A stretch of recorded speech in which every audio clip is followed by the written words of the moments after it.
Are you a professional pillow fighter? Or a 9-to-5 low-cost time travel agent? Or maybe real estate sales on Mars is your profession? It doesn't matter. Whatever it is you do, however complex or intricate, Monday.com can help you organize, orchestrate, and make it more efficient. Monday.com is the one centralized platform for everything work-related. And with Monday.com, work is just easier.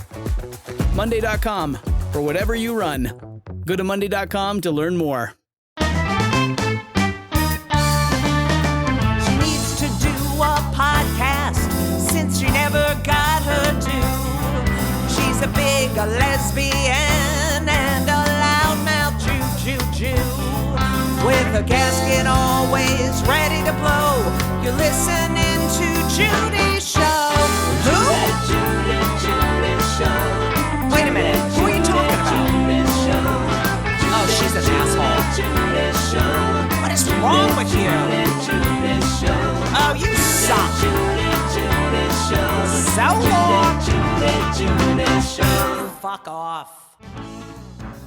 Hey everyone, welcome to It's Judy Show with Judy Gold. I am your host, Judy Gold, and we have part 2 of my amazing interview with Asher Grodman, who is handsome, talented, so nice, so smart, and I think I have a little crush on him. I mean, I'm a lesbian, but you know what I'm saying. He's just the greatest. So thank you for all your kind words. So I've gotten some feedback about my new theme song. Hey, you know what I'm talking about. So, and I love what everyone has to say. People are really liking it. So thank you. The kindest. I had such an amazing experience the other night. I was in Provincetown. I was eating at this place called Victor's, which is an excellent restaurant. And I was eating with my friends Polly and Julie. We were having din, and these gentlemen who I know, one of them is a dentist. He's retired. And his husband, and they had a table near us, and I recognized them because we have mutual friends. And I was talking to them and I said hello, and they were saying how much they loved the new theme song, and they were just effusive and wonderful and nice and kind and happy, and then we're ready to leave. We were done with our meal, and the server came over and said, "Which one of you is Judy?" And I'm like, duh.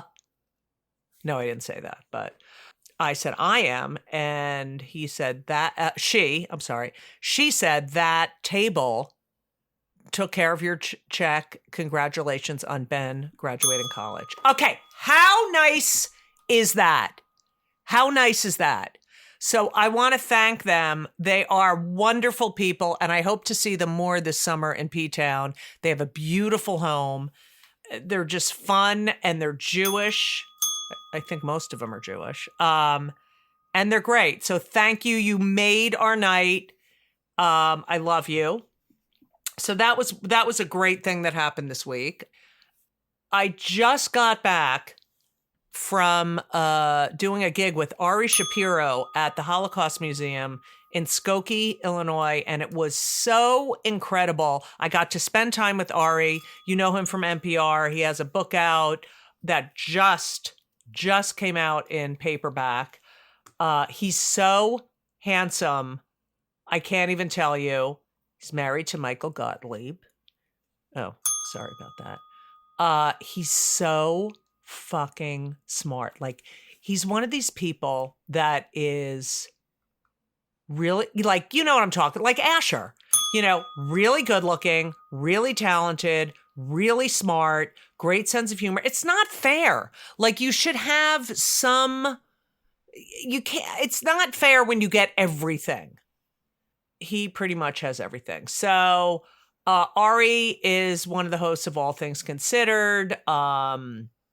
He's just amazing. He is, and I was so, you know, I've met Ari before, and he's so smart. And I was like, oh, I'm on, you know, it's the two, he and I were talking about the intersectionality of being Jewish and being gay for Pride.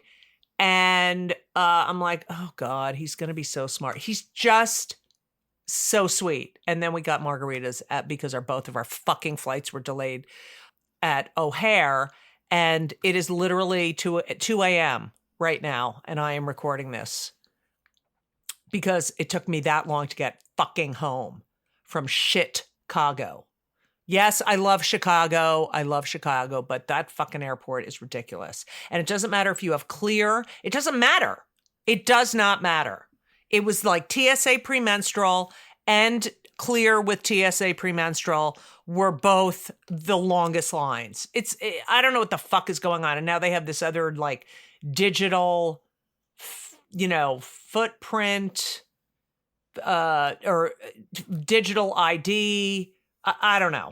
So we were delayed and we were not, Ari was going back to DC and I was going back to New York, and we met and had our margaritas and our food. And he went into the bookstore and signed his books at the bookstore, The Best Strangers in the World.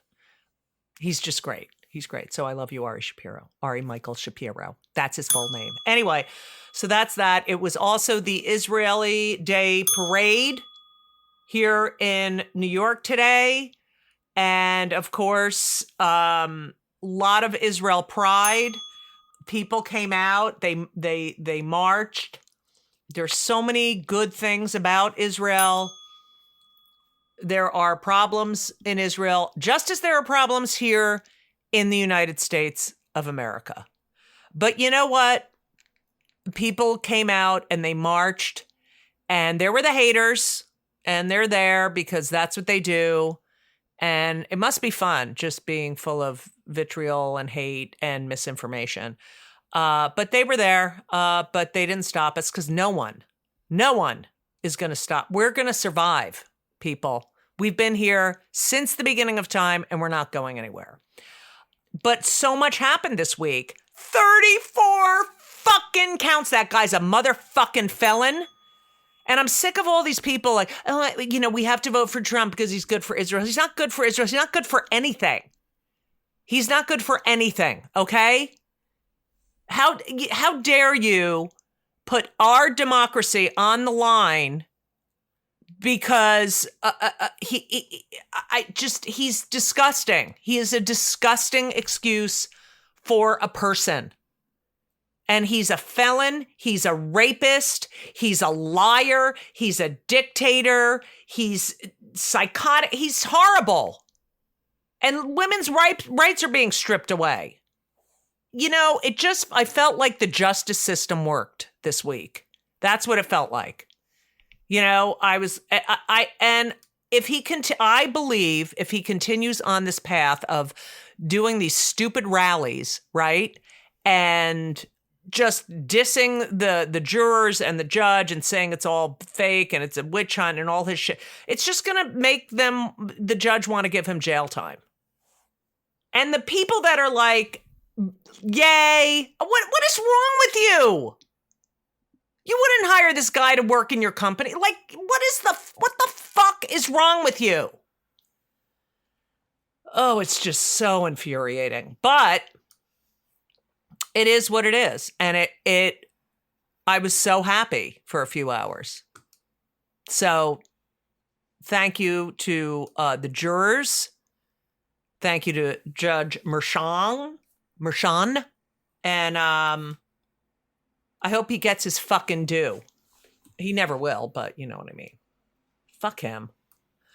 Okay, so that's that. Also, I have new dates coming up. I think I am the woman, the comedian that these clubs go to when someone cancels at the last minute, because I have a new gig. I'm so excited. Well, first of all, Happy Pride. Happy Pride. It is June 4th. This is coming out the night of June 3rd. And so it's been 3 days of Pride. We get the whole month. It used to be a day. Like I was just talking about this with Ari, and it was a day, then it was a weekend, and now it's a fucking month. It's a lot of pressure. It's a lot of pressure with the Pride. I'm proud to be a gay. I'm proud to be a Jew. Yeah, that's my intersectionality. I have spent my entire adult life, as an activist, really, and fighting for the rights of the LGBTQ plus community. And I wish they would show up for the Jews, because you know what? The Jews show up for everyone else. It's not reciprocated, and it's annoying. And, a part of our whole the tenet of Judaism is tikkun olam, is to heal the world. So we heal the world, and meanwhile, we need healing, and, from the river to the sea. And we don't know which river and which sea because we're fucking stupid. Anyway, so that I'm not going to be negative. I mean, I am, but whatever. Well, I have so much coming up. So this Friday, the film that is directed by Paige Hurwitz, called Outstanding, A Comedy Revolution, is about the history of LGBTQ plus comedy. I am featured in it, and it is premiering at the Tribeca Film Festival on Friday, June 7th. I'm thrilled. I'm going to be doing some publicity for that. So, so that's on Friday, the 7th. On Saturday, the 8th, new gig. Are you ready? I am doing Pride in Hendersonville, Nevada. Is that what it's called? Hendersonville? Yes, oh no, that's in North Carolina. Henderson, Nevada? Is it called Henderson, Nevada? Let's see. Henderson, Nevada. It's a city in Nevada, and I will be performing at their Pride. It is a city near Las Vegas, and let me see how many people live there. Well, the elevation is 1,867 feet, and it doesn't say how many people live there. But it's the second most populous city in Nevada after Las Vegas. Oh, 320,189 in 2019. So there's probably more because people have babies, but then people die too, whatever. So I'm going there. I'm thrilled. That is on Saturday. That would be the 8th. And then I'm taking the red eye home. I'm going there in the morning. I'm taking the red eye home. I'm already fucking tired telling this story. And on the 8th, we are scheduled for a live podcast at the Village Underground at 3 p.m. with the Good Liars, who I fucking love. Look them up. They're so great. We're going to do a live It's Judy show with the Good Liars. Okay? Look them up. They're hilarious. Okay? They're a political comedy duo. And it's Jason Selvig and Davram Stifler. And they're hilarious. So check them out. Okay, so that there's more coming, people. That's on the 8th.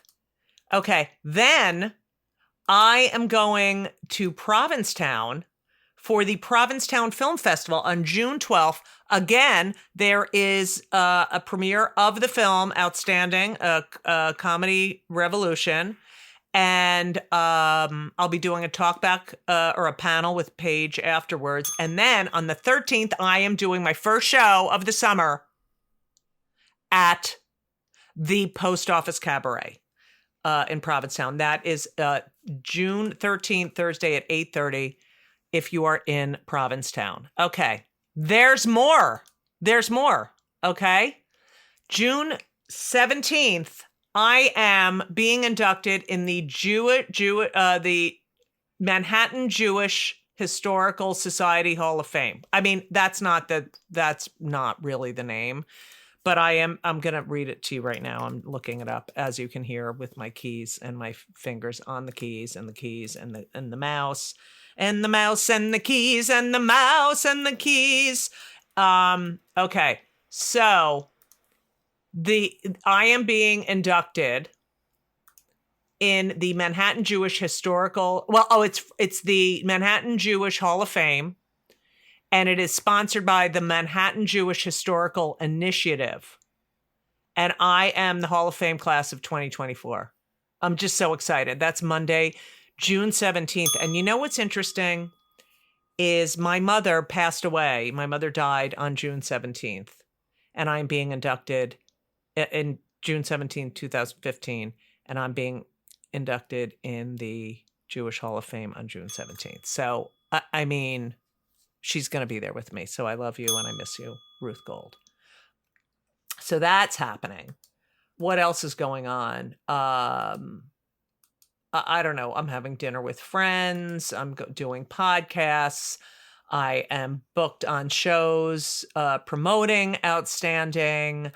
And I begin my run, this summer's run, my residency in Provincetown on June 23rd, every Tuesday, Sunday. Well, no, that's not good because I'm doing the days out of order. Every Sunday, Tuesday, and Thursday at 8:30 p.m. Sunday, Tuesday, Thursday, 8:30 p.m.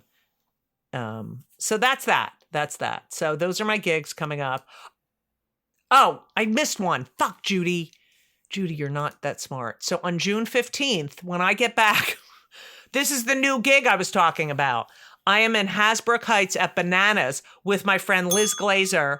And I figured this is a last minute gig that I just got booked at, but it's 2 shows, I think 8 and 10, but maybe it's earlier. It's Hasbrook Heights Bananas, but Liz said it's in Rutherford. Anyway, and it's going to be, it's Pride, and it's 2 Jewish lesbian mothers from New Jersey. Come on. So that's going to be a great show. I love when Liz opens for me. She's so fucking funny. So yeah, that was the whole point of me doing my schedule, and I forgot that date. So those are all my dates. You can check them out on my website, judygold.com. You can post, I'll post them and whatever. So that's that. But you know what? We have part 2 of my, I'm sorry this was such a long opening, but part 2 of my unbelievable interview with Asher Grodman, who is so fucking good looking. It was hard to even do the interview. But I know you enjoyed it, and I'm so happy you love all the new stuff. So sit back, relax, and enjoy part 2 of my interview with Asher Grodman. You went to Columbia, and you were on the fencing team. So did you start fencing when you were younger? Yeah, so this was like another thing that came out of like just being super isolated. My dad wanted to find us a sport that wouldn't involve the approval of other people. And so he wanted like an isolated, like a solo sport. Right. You could have played tennis. Could have played tennis. My mom plays tennis. Yeah, we could have done that. Yeah. But that's not what. But fencing is, fencing fencing also is what so many kids' parents make them take so they can get into an Ivy League school. But go ahead. That's true. And I'm sure my dad had that in the back of his mind. Had that thought. Yeah. I think my dad also grew up watching like swashbuckling movies and right. was like, oh, this is cool. My kids are going to do this. Yeah. But it was good. It was people who grew up doing that are a little bit nuts. And there's certainly like a prima donna thing that happens with it. People like throwing their masks across the room. And, these kids with a lot of feeling. And there's so many of those kids who were like so talented and so good and traveled the world, and then their lives fell apart. It's a lot like Hollywood. Yeah. Fencing in Hollywood. I'm making that comparison. Yeah. What do you think? But that was not me. What do you think you learned from fencing? Because when I think of fencing, I think you have to be so aware. You have to be so present. You have to anticipate. It's sort of like being on stage in a way. And you have to sort of monitor another person and react. You have to react. Yeah. And that's what acting is like you have to listen in acting to be a good actor. Yeah. You're very good at this. These are really good. Like I'm putting stuff together that I hadn't put together before based on your questions. Oh my God. God, you should have a podcast. I should do a podcast. Don't you think? You should. I do. This is why I'm bringing that up so I work with an acting coach named Bob Krakauer, who I love, who I remember doing a scene with him. I'm just assuming he's Jewish. Yes, he is. Okay, yes, he go is. ahead. And I remember doing a scene with him like early on when I started working with him, and it's all on camera stuff. And I was doing the scene. He had now seen a few scenes in class, a few of my scenes in class. And he had seen these scenes and he looked at me and he was like, okay, do that again, but turn your body like 40 degrees to the left. And so I did the scene and he was like, huh, and go back the other way, do the scene. And then I went back facing the person.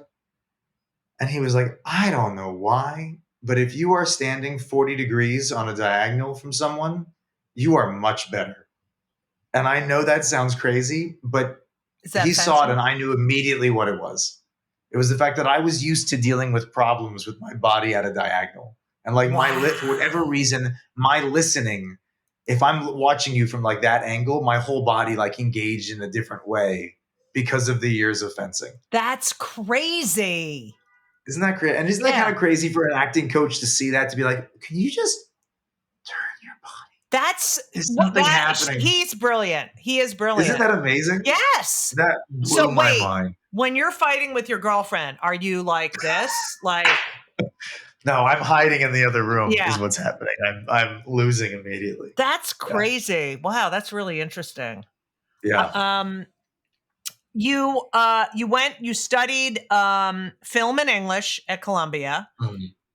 You didn't join any performing arts clubs on campus because you were intimidated. I was intimidated. You wanted to play Julius Caesar. You didn't do it. You regret it. You have a lot of regrets. I wanted to play Cassius. I was asked to play Cassius in this production. If you know the Columbia campus, which now everyone does. But what? I live right by it. Yeah, that's why I have to mute every time a siren goes by. Yeah. But they do these spring productions that are outdoors. Yeah. And it's always the Shakespeare, or at least it was when I was there. And so they were going to do Julius Caesar, like moving around the campus, it's all this like Greco-Roman architecture. And the guy who was this guy Dan Blank, who was a really sweet and smart guy, wanted to direct it. Yeah, you're very good. The Judar is strong. Judar, excellent. And he asked me to do this and to play Cassius across from an actor who's going to play Brutus, who I loved and like wanted to work with. So they asked you to do it. They asked me to do it, and I said no because the dyslexia freaked me out. I had never done Shakespeare, and I was like, I'm gonna fuck this up. Right. And then I had that, and this also probably a very Jewish thing, this like deep regret and shame afterwards. Right. So then I swung in the other direction, and I was like, oh, I'm gonna go spend a summer at RADA in London and learn how to do Shakespeare. I mean, I applied to this program, I got in, went out there, and clearly fooled them because once they accepted me, and I think they immediately regretted it. Because the extent to which I did not know what I was doing was very apparent. Right. And I got my ass kicked. But then, again, like, you're getting punched in the face. Like, great. That didn't work. Let me double down and go even further. And I was like, well, now I'm going to go to grad school and figure out how to really do this and invest more time. And that's how I got to ACT in San Francisco. And then that brought me to the West Coast, and then everything kind of flipped. Right. So you got an MFA. In San Francisco. How did your parents feel about you going to acting school? It's funny, actually. My parents were always like, there's a great lyric I just heard in a musical that Sam was workshopping of, I'm going to butcher this, but I don't remember the name of the musical, so no one will be pissed at me. But it's something like, our grandparents worked with their hands, so our parents could work with their minds, so their children could work with their hearts. Wow. And I feel like I love that. Cool? That's great. Yeah.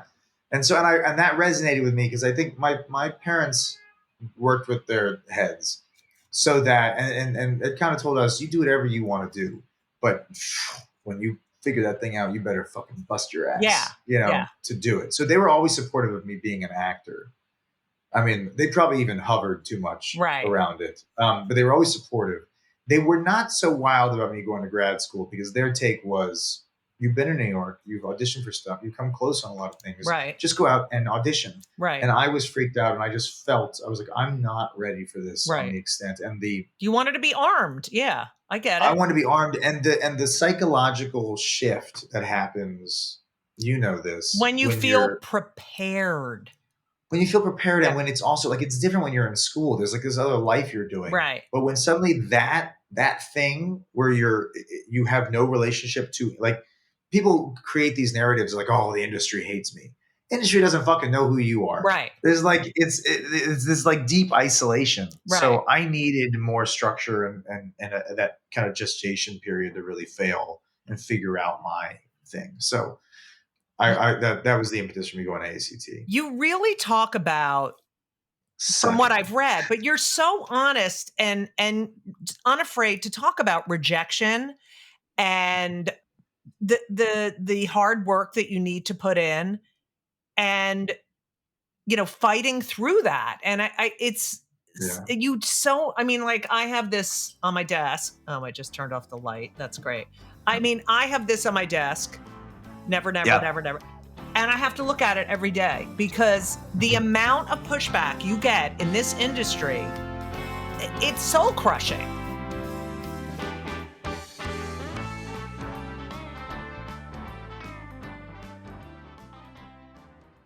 This episode is brought to you by Progressive Insurance. Do you ever think about switching insurance companies to see if you could save some cash? Progressive makes it easy to see if you could save when you bundle your home and auto policies. Try it at progressive.com. Progressive Casualty Insurance Company and Affiliates. Potential savings will vary. Not available in all states. You taught during your the beginning of your career. You taught in South Central LA. You were a substitute teacher. Then you taught teens at Rikers Island. Yeah. How was that? It made, reading that made me go, I need to go to Rikers Island and teach people how to do stand-up comedy. Oh, wow. You know what? If you did that, you'd have an easier time than I did, because that would really. Yeah. Because here's the thing about Rikers is that the circumstances. God, here's the thing about Rikers. Like I fucking know. But the circumstances are so hard that what it taught me was there's so many other things competing against. Like, it's not like people at Rikers are signing up for your class. Right. You're just going in to the common area, to their cells, whatever it is, and trying to provide an educational opportunity or some kind of experience. Because Rikers is a jail. Everyone is there waiting for an undetermined amount of time for a trial date. So it's not a prison. These are not convicted criminals. So you are competing against a lot of factors to grab someone's attention. And you could be in a thing with 20 people and like 2 of them are interested in paying attention. Right. Everyone else is doing whatever they want to do. So they don't owe you their attention. So it's figuring out a way to take the information that you want to impart and make it really digestible, entertaining, something that you can like grab a hold to. There's this thing that happens, in like math, you kind of have to stop everything to learn something new. And in acting, it's kind of supposed to be the opposite. You're supposed to give someone information so they can run with it, And so figuring out how to do that in a fast way that's fun. Rikers was the kind of experimental ground for me to do that. And I had moments that were really successful. I had moments that didn't work. And you were teaching them theater acting? Yeah. So the thing that I really wanted to work at Hunter, because Gregory Mosier, who was at Columbia with me, who ran the Arts Initiative, who's a renowned theater director, had taken over the program. And what he was doing there sounded really exciting to me, and a lot like the structure that ACT had back in the day. Right. And there just wasn't an opening for me. But he had, we had gone back, and he's like, I have this interest from Rikers for someone to come in and do like acting it's not improv, but around interpreting text, right? To try to get, some literary experience for the teenagers who were there. And I was like, that sounds terrifying and thrilling and all the challenge. The things challenge. And I was like, yeah, I would absolutely do that. Wow. And I'm glad I did, because it taught me how to teach. If I had walked in there to do stand-up comedy, it probably would have been a much better experience, because for me that sounds like such a thrilling thing, especially if you're like 16 years old. Right. Stand-ups and come in and talk to so us. They were 16. 16, 17 Were was you the age. intimidated by them, or did you see them as children? Like, oh, these poor kids. I don't think I was intimidated by them. I think taking the bus out there, Rikers is not built to be very friendly, and Right. it could be, even for a jail, it could be structured in a very different way. The hardest thing is that you have to, in order to make any kind of difference, the most important thing is creating a sense of trust. And trust is only built through consistency. And Rikers is structured to make consistency about as hard as, because Right. it's an hour trek out there from where I am, and I would be able to get in about 50% of the time because there'd be some kind of lockdown, whether the lockdown was justified or not. It's always, security is and the gates to make a difference were made much more difficult than they should have Right. been, in my opinion. So you would go Because of there this. sometimes, and then they'd say, not today. I'd go there half the time, and I would not be allowed in, or I'd be kept waiting for an hour to get in, or 2 hours, or I would be in and they would shut everything down, and I would just be in there for a few hours until they would open the doors for anyone to get out. And things could have been run a lot better. That what an experience that is. Yeah, it's a very humbling experience. Yeah, I bet. But when it worked, and when you felt like, oh my God, I don't mean, I hope none of this sounds cavalier, but like there isn't a window in there for imagination to really play a huge factor. And so I would have these moments where I'd give something to someone and come back the next day. And like we would go through something one time and come back the next day, and like the kid's like imagination will have just exploded. Wow. And this thing would become so alive and so thrilling to watch. Whereas it's hard to get anyone to that place. So like there would be these enormous wins, and you'd have this experience that you felt like would really stay with people. But yeah, I teach too, and it's the most gratifying. I just to they come with one thing and they create this beautiful piece. They come with a thought and they figure it out, and just it's a lot. It's creating is so fucking hard. Yeah. And it gives you a sense of purpose, I think, in a business, that you kind of always feel like the business is saying no. So I'm just fighting for my ego to do work. And suddenly when you can like take this skill set, and it's a skill set, and hand it to someone else and bring them a sense of electricity or life or this creative moment, it is a complete thrill. I want to talk about The Train, which is a movie that you wrote and directed and produced, and I watched it, and it was so beautiful and so relevant for what's going on right now, as far as anti-Semitism is concerned.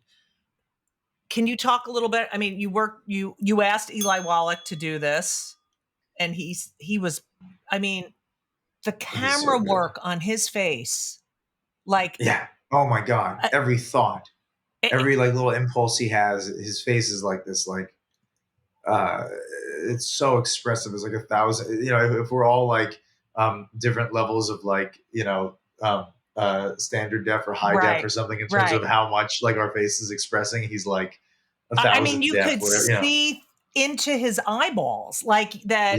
What was going on there? What made you want to do this film? And I think people need to see it right now. Wow. Well, please go watch it. It's a short film, everyone. It's 10 minutes. It's a short film. It's like, after that, after more than 10 minutes of Holocaust, you need more jokes. Yeah, right. I think the impetus was my dad had met a man who was a medical supply salesman named Andre Mintz, and this was his story. And my dad like came home from work and told me the story, and I was like, wow, that's pretty great. And we had kind of spitballed like, oh, that would be a fun Like not fun. Fun, yeah, not It's really. fine. Yeah. Yeah. That would be a good like little short film, and short films are very hard, I think, to conceive because it's like it has to be a very confined thing. Started thinking about it, started working on what this would look like, a script, but like it was all kind of like pie in the sky stuff until suddenly Eli came on board. And Eli I knew because I had years prior I'd been in an acting class where it was like a bunch of like very seasoned actors and me in high school. Right. It was a class I had no business being in. Right. And Roberta Wallach, who's Eli's daughter, was in Right. the class. So we had a relationship. But I hadn't spoken to her in years. And she had recently somehow, I forget how, seen an audition that I did and called me out of the clear blue and was like, oh, I saw this thing. This was so good. It was basically being like, oh, you've gotten a lot better. Right. And I was like, I can't believe you're calling me right now. The kismet of this. I had this thing that I wrote with an old Jewish man, and Eli was like, had was the poster child for the part, any Jewish character over the age of 55. And, she was protecting her dad and was basically like, no. Right. We're not going to do this. And I was like, well, can I just send it to you? I'll just send it to you. And you can, reject it on your own time. So I sent it to her. And I think a couple of weeks went by or something. And I was auditioning people to play the granddaughter. And I got a phone call from a guy with a thick Belgian accent. And then eventually he told me who he was, and it was Eli. And he was like, how does this sound? Is this kind of what you're looking for? Oh, my God. I was like, yes, I'm looking for whatever you'll do. But I had never directed anything before, like outside of like school projects at Columbia. So I was terrified. Oh, God, that would have been so intimidating. Your first directing job is Eli Wallach? Oh, my God. Yeah, and I have the audacity to be in it. Right. And so I was like, I'm such an asshole right now. But I'm so glad that I did it because sitting across from him and being able to direct from inside the scene, was such a great learning experience because I think it's almost easier. Not in there are boundaries and everything, but you can kind of through responding and playing, you can inspire someone to try something. Not that he needed any direction. Yeah. But watching him was amazing because he would be telling stories, which he loved to do. And we were captivated. Right. And we would just flow from a story into rolling it into the scene. And everything was equally, alive and spontaneous and magnetic. It has such a good message. Yeah. Yeah. I never knew how it would work because it's okay. I never knew how it would work, but I think it holds together pretty well. Right. But I was intimidated for a very long time afterwards because he passed away not long after that. And then it ended up being one of the last things he did. I know, that's amazing. Away. And I was like, I don't deserve this. Right. This is too much. And it took me years until I finally finished it. And it was motivated by the fact that he was telling stories the entire time. Right. And I was like, this guy came and gave 2 days of his life at the end of his life to make this movie. And I would be an asshole if I didn't finish this thing. Right.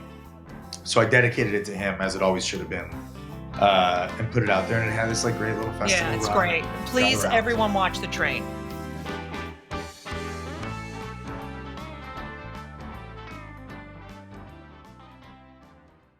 This week's episode of It's Judy Show with Judy Gold is sponsored by BetterHelp.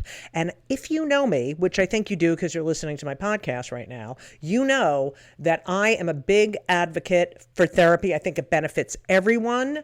I think there's so many people who need it, who don't partake. It is so important for your emotional health and well-being. Therapy is fantastic. It is in every stretch of the imagination. And if you're thinking of starting therapy, please do it. But please give BetterHelp a try. It is entirely online. It's designed to be convenient. It's flexible. It suits your schedule.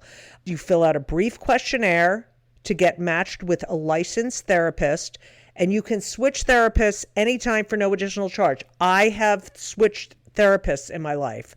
I've had many, many therapists, and sometimes it's not a great fit for you, but don't give up. Therapy is beneficial. You can learn about yourself, you can process, and just be emotionally healthy. I'm telling you, do it. BetterHelp is great because, when I used to schlep to my therapist's office, it was so annoying. You have to do it, and you sit there and you wait. And then I'm telling you, doing it online is fantastic. And BetterHelp is amazing. I know a lot of people who've used it. So if you're thinking about therapy, go to betterhelp.com. Let the gratitude flow. This is gratitude month, people. So you need to let the gratitude flow with BetterHelp. Visit betterhelp.com/JudyGold, JudyGold, today, and you will get 10% off your first month. That's BetterHelp, HELP.com/JudyGold. You're welcome.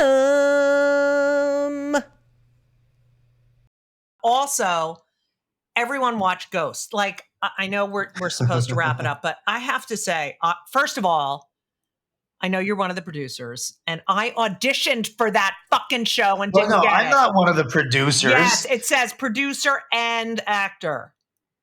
No, Yes. Ghost? No, Yes. no. I'm an actor. I think you're missing something. Someone put in I'm certainly not one of the producers. You will be. But I auditioned for that show, and I was like, this is such a good idea for a show because, when you think of television, this is like, it's usually fish out of water, which sells TV. Yes. But this is fish out. These people, like Sherwood Schwartz, I don't know if you remember him. He did the Brady Bunch and Gilligan's Island, and everyone thought it was like fluffy fluff. But his shows were really about people from different walks of life having to survive or live together. And so this is not only people from different walks of life, people from different times. So it's historical. Yeah. It's people who would never be in the same room. There's also action going on that they're watching and affecting. It's a brilliant idea for a show.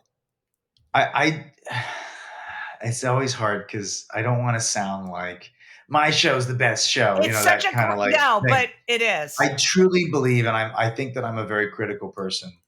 I truly believe it is one of the greatest concepts for a television show in my lifetime. Yes. For all the reasons you're saying. And then the other thing that has come to me is we are constantly dealing with the issue of death and dealing with like existential questions and stuff like that. Yes. But we are a bunch of clowns. Right.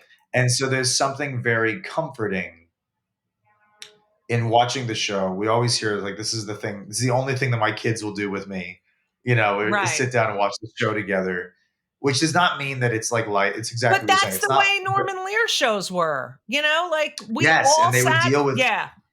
And it fostered conversation and discourse, and it's what people talked about and expanded. Yeah, I love it. And I love, go ahead. There's this funny thing I remember being taught. I'm gonna sound so like Ivy League douchebag right now. No, it's okay. I remember being taught like Shakespeare, whenever he wouldn't do a history play, would always set something in some foreign land. Because it's like, if I put it somewhere else, right, people will hear the story, and it's just the idea instead of there being any kind of message behind it. So like when Hetty, who's played by Rebecca Wasaki, who's brilliant, is up there hating and being viscerally disgusted by the mention of the Irish, that level of racism, right? By dealing with it comes off as so ridiculous and it's so funny. But we get to take these things out of context and put them back in a time period, and so then there's a mirror that can be found, and it's exactly what you're saying, bringing these disparate points of view together. Opposite of cancel culture and trying to erase history. Like the complete opposite. And you learn from that. And the fact that because I'm a comic, people are like, oh, stereotypes. They're based in truth. They're based in the history of who we are. You can't say an entire group of people is this way, but you can take one character and give them, properties or characteristics that are stereotypical because they're. That's a great point. Yeah. No, sorry, please But, continue. I love I'm that. just No, but it's like it's an individual thing. So yes, there were people like that. You can't say there weren't people like that thought yeah, like and that. Yeah. it's not that's that you're that I hadn't really put that together. You're right. It's easy to think that they're stereotypes, but they're defined by the time that they lived in. Right. So like Hetty in her time would certainly not, just to use that character as an example, does not represent everyone in that period. She represents like 1% of that period. Right. But you can look at that period from that point of view. Right.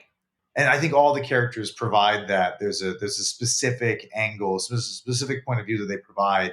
A closeted Revolutionary War soldier is such a specific point. Even with Trevor, there were a lot of things happening in the 90s, but that Wall Street, Penn frat boy Total thing with the no pants and the no pants. Diddy's white party. Yeah, it's just perfect. I mean, those are the guys that I knew when I was that. That's my era. And we get to laugh at it's exactly what you're saying. Yeah, it is kind of the opposite of cancel culture because we get to laugh at where we were, right, and be honest about now it's like you can't say that. Well, because the world is different now. So it has a different meaning. That's what it meant then. And you're sort of educating people on how people thought. You can't deny that, And it's funny because there's something I think the show does. I've recently come to this idea that we have this kind of like we elevate the ancestors, right? We elevate the dead. They have this awareness, if they exist, this awareness of this larger thing that we don't have. And our show does the opposite. The dead are morons. They're stuck in the past. They have no idea what's happening. And I think there's something very comforting in that, where the show puts the audience in the point of view of kind of like the ghosts are all in a way trying to achieve through learning lessons, trying to get where the audience is. Right? They're trying to get to that level of awareness, but at the same time, the things they're struggling with is still stuff that we as a society are struggling with today. Yeah. So it kind of works on two levels. And they can never truly evolve because they're stuck. Yeah, exactly. And you don't want them to evolve. But from a comedy, everyone's like, "Oh God, Trevor's grown so much." And I'm like, "No, he hasn't. No, he hasn't." And you don't want him to. Right. You want him to do his thing because that's where the funny is. Right. What's fun is your producer is very. I know great. Laura is like, wrap it up. I'm sure I have 100 texts. I guarantee you. You're all good. There's this is so much fun. Wait, now I forgot what I was going to say. Oh, yeah. Thanks, Laura. You took my thought away. Sorry, Laura. What was it? About history, evolving the history. They don't. And they're all in like a Born Yesterday situation. Yes. So they're all like, even someone like Trevor is coming to grasps with the fact that like I can't hit on every woman who walks by. Like why? Explain this to me. Yeah. Hetty discovering her. I keep coming back to that because I was just in LA and staying with her. But like discovering the washing machine and discovering an orgasm. Like we're all in this. So I know it's so right for so much. I love it. Yeah. Well, it's a great, great idea. I hope we get to do it for a long time. You will. It's a huge success. And so are you, Asher Grodman. Thank you. That's very sweet.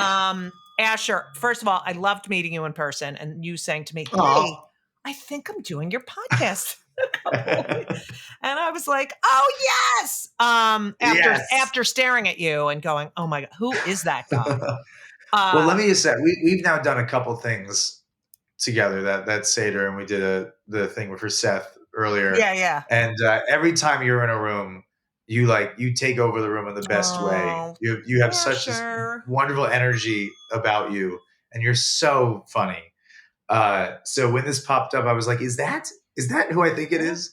I was very excited. Oh, Asher, you're the best. Me. Thank you. I love this. I hope I see and you again your soon. telling of the story with Deborah Messing my God. was fantastic. No one's going to know what I'm talking about. Yeah, that was the secret Seder. It was wonderful. Thank you. And, if you're ever looking for a tall, dead person, Yes. I can act. Yes. Taking a lot of acting There's, yeah. one of the fun things about Trevor is that he still has his family out there. So there are a Right. lot of family members we I haven't know the brother explored. So came. it may not even be the brother came. It may not even need to be a dead person. Yeah, I could But be your I have aunt, no your doubt. annoying aunt. Yeah. Yeah. I have no doubt that you have the versatility to both be dead and alive. Yeah, exactly. I'm dead inside right now. So thank you so much for listening to part 2 of my interview with Asher Grodman. It was a pleasure. I love him, and check him out and follow him and watch Ghosts. It's Judy Show with Judy Gold is produced by Laura Vogel. It is edited by Colin Schmaling. The theme song sung by Judy Gold, but I now, my friend Lauren Gold, who wrote the music, he's the composer, and he plays the keyboards and does the backup vocals, told me I got all the names wrong on the musicians. So here we go again. The It's Judy Show theme song, keyboards and vocals, and the composer, Lauren Gold, drums, Randy Cook, bass, John Button, guitars, Tony Obratha, mixing engineer, Todd Windmill, and guess who recorded my vocals? Doug Wemble, and he's fucking great, and he's not Jewish, and I don't know why I hit the fucking thing. So, but there's that, and that's that. So, thank you for listening. Again, check out my schedule that I tried to explain and did a horrible job. Just added June 8th in Henderson, Nevada, Pride. June 15th, Hasbrook Heights, Bananas. And then I'm in Provincetown. So get your asses there if you're at the Cape. Excited for the premiere of Outstanding. And happy that you're listening. And thank you again to the lovely gentleman who took care of my bill at Victor's. I love you. And I want to thank, I also want to say that 2 people came up to me this past weekend. I was doing a show at the Cellar and thanked me for wearing my Bring Them Home dog tag and my Star of David. And it meant the world to me. And they said I was brave. I don't think I'm brave. I'm just who I am. And so it's just sad to have people walking around being fearful and scared to be able to be outwardly Jewish. So I'll do it for you because I'm really big, and not that has anything to do with anything, but it does kind of. I'm a large person. I take up a lot of space. Anyway, so that's that. Happy Pride. Thank you all so much for listening. And as we always say, so long.